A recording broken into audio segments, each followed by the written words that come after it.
everyone. We are on the second last chapter of Charlotte's Web, and it is called Last Day. So let's see what happens at the fair at the very last day. Charlotte and Wilbur were alone. The families had gone to look for Fern. Templeton was asleep. Wilbur lay resting after the excitement and strain of the ceremony. His medal still hung from his neck. By looking out of the corner of his eye, he could still see it. "Charlotte," said Wilbur after a while, "why are you so quiet?" "I like to sit still," she said. "I've always been rather quiet." "Yes, but you seem specially so today. Do you feel all right?" "A little tired, perhaps, but I feel peaceful. Your success in the ring this morning was, to a small degree, my success. Your future is assured. You will live, secure and safe, Wilbur. Nothing can harm you now. These autumn days will shorten and grow cold. The leaves will shake loose from the trees and fall. Christmas will come, then the snows of winter. You will live to enjoy the beauty of the frozen world, for you mean a great deal to Zuckerman, and he will not harm you, ever. Winter will pass, the days will lengthen, and the ice will melt in the pasture pond. The song sparrow will return and sing. The frogs will awake, the warm wind will blow again. All these sights and sounds and smells will be yours to enjoy, Wilbur, this lovely world, these precious days." Charlotte stopped. A moment later, a tear came to Wilbur's eye. "Oh, Charlotte," he said, "to think that when I first met you, I thought you were cruel and bloodthirsty." When he recovered from his emotion, he spoke again. "Why did you do all this for me?" he asked. "I don't deserve it. I've never done anything for you." "You have been my friend," replied Charlotte. "That in itself is a tremendous thing. I wove my webs for you because I liked you. After all, what's a life anyway? We're born, we live a little while, we die. A spider's life can't help being something of a mess, with all this trapping and eating flies. By helping you, perhaps I was trying to lift up my life a trifle. Heaven knows anyone's life can stand a little of that." "Well," said Wilbur, "I'm no good at making speeches. I haven't got your gift for words. But you have saved me, Charlotte, and I would gladly give my life for you. I really would." "I'm sure you would, and I thank you for your generous sentiments." "Charlotte," said Wilbur, "we're all going home today. The fair is almost over. Won't it be wonderful to be back home in the barn cellar again with the sheep and the geese? Aren't you anxious to get home?" For a moment, Charlotte said nothing. Then she spoke in a voice so low Wilbur could hardly hear the words. "I will not be going back to the barn," she said. Wilbur leapt to his feet. "Not going back?" he cried. "Charlotte, what are you talking about?" "I'm done for," she replied. "In a day or two, I'll be dead. I haven't even strength to climb down into the crate. I doubt if I have enough silk in my spinnerets to lower me to the ground." Hearing this, Wilbur threw himself down in an agony of pain and sorrow. Great sobs racked his body. He heaved and grunted with desolation. "Charlotte," he moaned. "Charlotte, my true friend." "Come on now, let's not make a scene," said the spider. "Be quiet, Wilbur. Stop thrashing about." "But I can't stand it," shouted Wilbur. "I won't leave you here to die. If you're going to stay here, I shall too." "Don't be ridiculous," said Charlotte. "You can't stay here. Zuckerman and Lurvy and John Arable and the others will be back any minute now, and they'll shove you into that crate and away you'll go. Besides, it wouldn't make any sense for you to stay. There'll be no one to feed you. The fairgrounds will soon be empty and deserted." Wilbur was in a panic.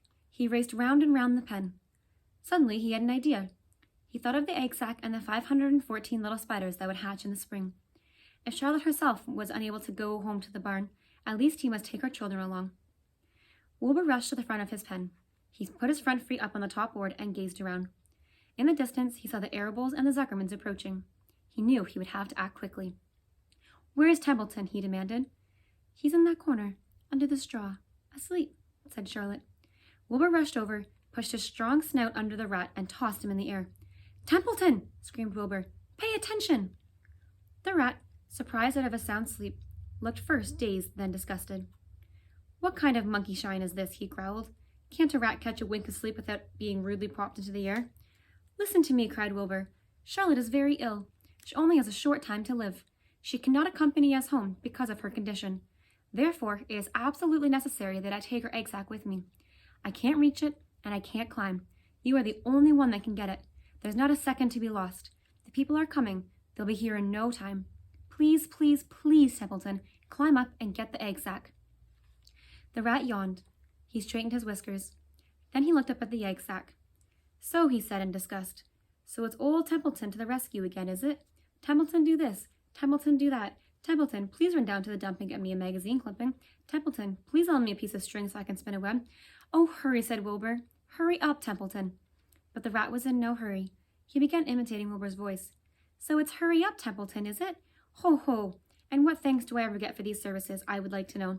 Never a kind word for old Templeton, only abuse and wisecracks and side remarks. Never a kind word for a rat. Templeton, said Wilbur in desperation, if you don't stop talking and get busy, all will be lost and I will die of a broken heart. Please climb up. Templeton lay back in the straw. Lazily he placed his forepaws behind his head and crossed his knees, in an attitude of complete relaxation. Die of a broken heart, he mimicked. How touching. My. I notice that it's always me you come to when in trouble, but I've never heard of anyone's heart breaking on my account. Oh no, who cares about old Templeton? Get up, screamed Wilbur. Stop acting like a spoiled child. Templeton grinned and laid still. Who made trip after trip to the dump, he asked. Why, it was old Templeton. Who saved Charlotte's life by scaring that arable boy away with a rotten goose egg? Bless my soul, I believe it was old Templeton. Who bit your tail and got you back on your feet this morning after you fainted in front of the crowd? Old Templeton. Has it ever occurred to you that I'm sick of running errands and doing favors? What do you think I am anyways? A rat of all work? Wilbur was desperate. The people were coming, and the rat was failing him. Suddenly, he remembered Templeton's fondness for food. Templeton, he said, I will make you a solemn promise. Get Charlotte's egg sack for me, and from now on I will let you eat first when Lurvy slops me. I will let you have your choice of everything in the trough, and I won't touch a thing until you're through. The rat sat up. You mean that? He said. I promise. Cross my heart. All right, it's a deal, said the rat. He walked to the wall and started to climb. Stomach was still swollen from last night's gorge. Groaning and complaining, he pulled himself up slowly to the ceiling. He crept along till he reached the egg sack. Charlotte moved aside for him. She was dying, but she still had strength to move a little. Then Templeton bared his ugly long teeth and began snipping the thread that fastened the sack to the ceiling. Wilbur watched from below. So there's Templeton getting the egg sack.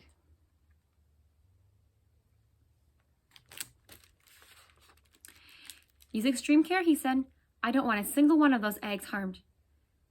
This the fuck to my mouth, complained the rat. It's worse than caramel candy.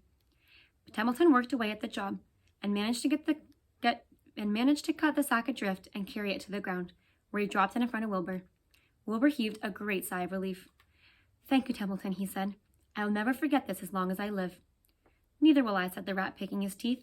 I feel as though I've eaten a spool of thread. Well, home we go. Templeton crept into the crate and buried himself in the straw. He just got out of sight in time. Lurvy and John Arable and Mr. Zuckerman came along at that moment, followed by Mrs. Arable and Mrs. Zuckerman and Avery and Fern. Wilbur had already decided how he would carry the egg sack. There was only one way possible. He carefully took the little bundle in his mouth and held it on top of his tongue. He remembered what Charlotte had told them, that the sack was waterproof and strong. It felt funny on his tongue and made him drool a bit. And of course, he couldn't say anything. But as he was being shoved into the crate, he looked up at Charlotte and gave her a wink. She knew he was saying goodbye in the only way he could, and she knew her children were safe. Goodbye, she whispered. Then she summoned all of her strength and waved one of her front legs at him. She never moved again. Next day, as the Ferris wheel was being taken apart and the racehorses were being loaded into the van and the entertainers were packing up their belongings and driving away in their trailers, Charlotte died. The fairgrounds were soon deserted. The sheds and buildings were empty and forlorn. The infield was littered with bottles and trash. Nobody, of the hundreds of people that had visited the fair, knew that a gray spider had played the most important role of all. No one was with her when she died. That's the end of that chapter. The last chapter of the book is called A Warm Wind. We can't wait to share that with you. We'll see you next time.